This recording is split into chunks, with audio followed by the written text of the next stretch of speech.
In this module, you will learn about how you can evaluate what you find on the World Wide Web. The tips and techniques we will review will help you with your assignments as well as any time you are surfing the web. You should always question and verify any information you find before using it. The first step is to verify whether your instructor has specified in the assignment that websites are acceptable sources of information for your research project.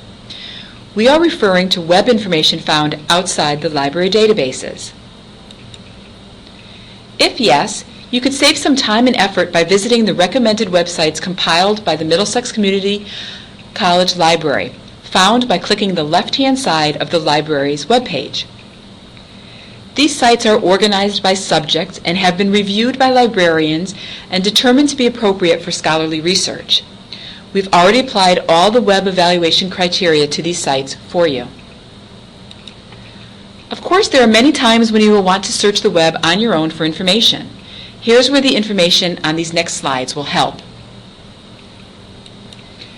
By the way, even if your instructor will not accept websites as formal sources of information for your paper, you may still be able to use information found on the internet as background, such as to get you up to speed on a topic or to review various other opinions to help shape your own.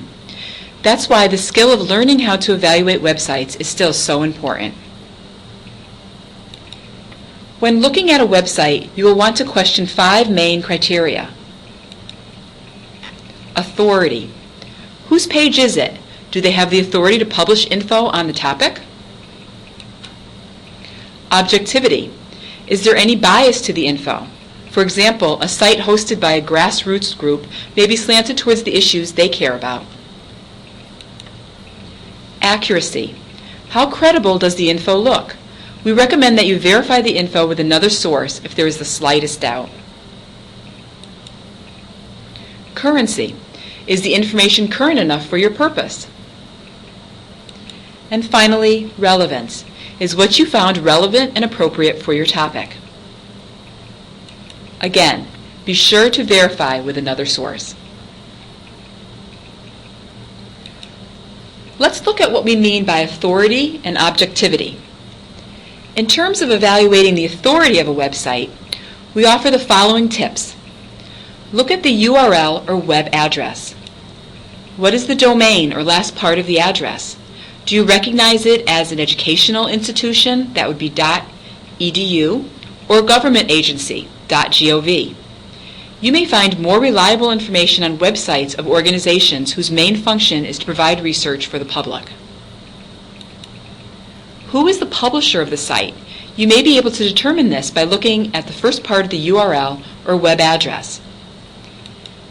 Is it someone's personal page, or is it the name of an organization you recognize? You will also be able to find out more about the authority of the author of the site and their objectivity by looking at the links that say About Us, Our Philosophy, or Background. Read about the sponsor of the page. Are they qualified to publish info on the topic, and could they have any biases? Remember, anyone can publish to the web.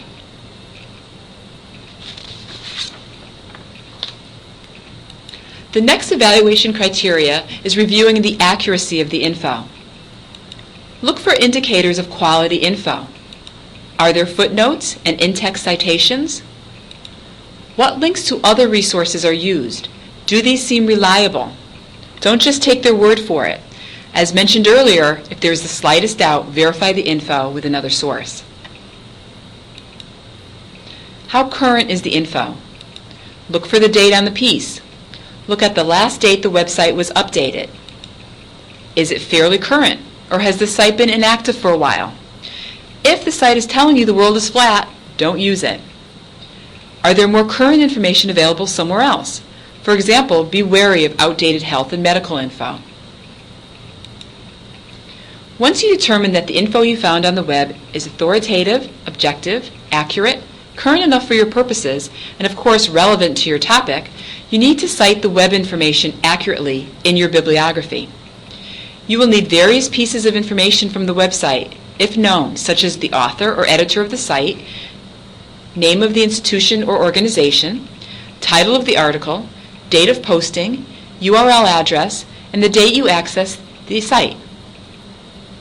Detailed information on how to cite an entire website or specific page or pages within a website by different styles, such as APA or MLA, may be found on the library's website under Help with Your Research, following guidelines. To summarize what we learned in this module, tread carefully when using information found on the web outside library databases. You may want to begin with the library's list of recommended websites, accessed through the left-hand link on the library's website. When and if you do find information on the web on your own, you will need to apply evaluative criteria to the information you find. Tips on how to evaluate websites are found under Help with Your Research, accessed through the left-hand link of the library's website. But be sure if you are including websites in your paper's bibliography that the assignment calls for it. We encourage you to supplement what you learned about evaluating websites by reviewing other modules, such as How to Find What You Need and Citing Your Sources.